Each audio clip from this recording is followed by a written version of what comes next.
A critically important determinant of the arterial oxygen tension is the effectiveness of coupling of lung ventilation to lung perfusion.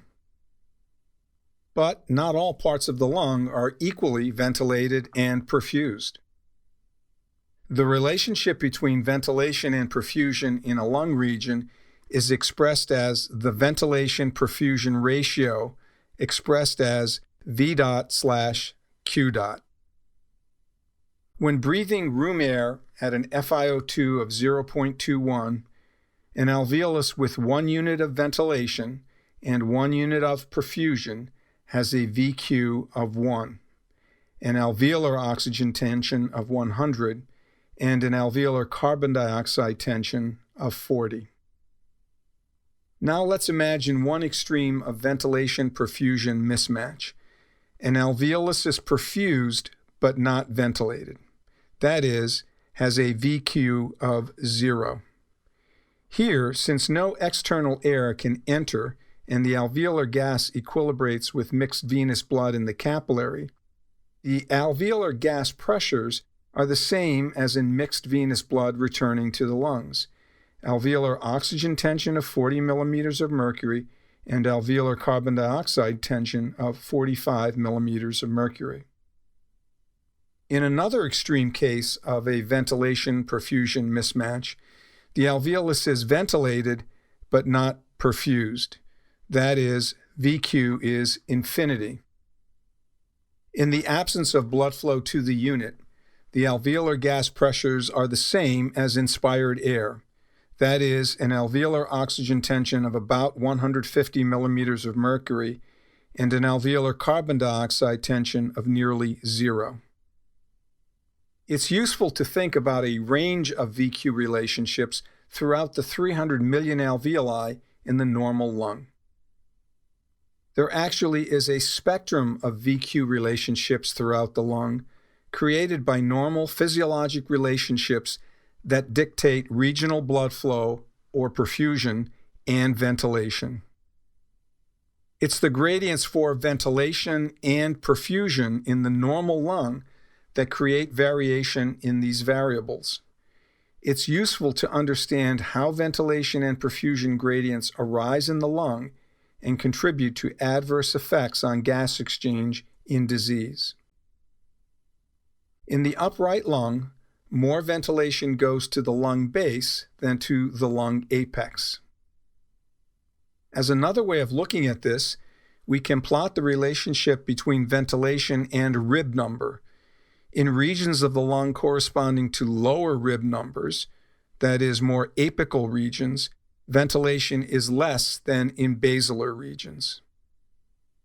This arises for two reasons. One, there are more alveoli at the larger lung bases.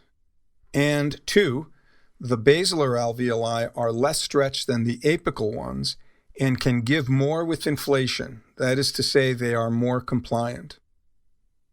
In the upright lung, more perfusion goes to the lung base than the lung apex. Again, we can plot the blood flow or perfusion against rib number to get a better sense of this relationship. In the regions of the lung corresponding to lower rib numbers, that is, more apical regions, perfusion is less than in the basilar regions. This arises for two reasons.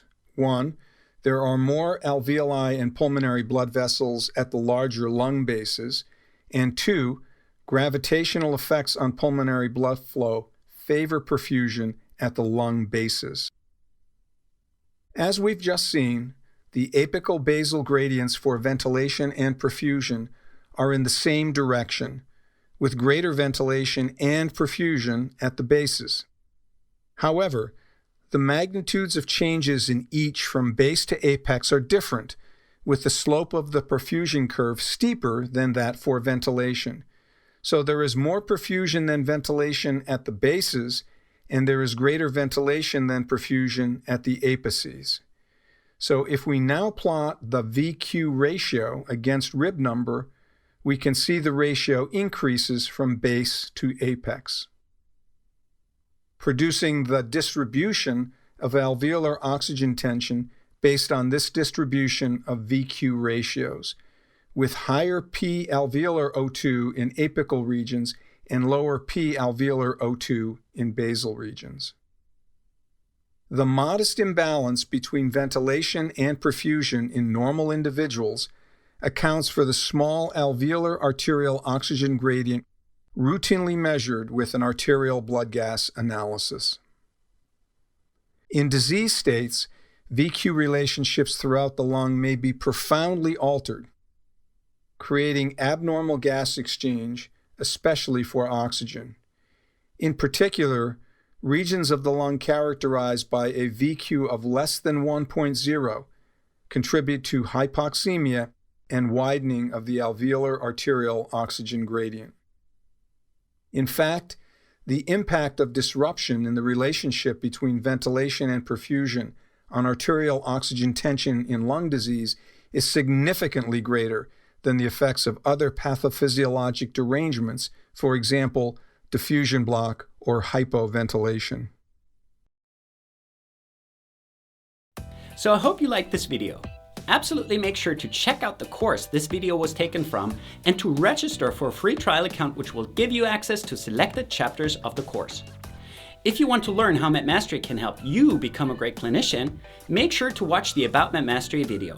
So thanks for watching, and I hope to see you again soon.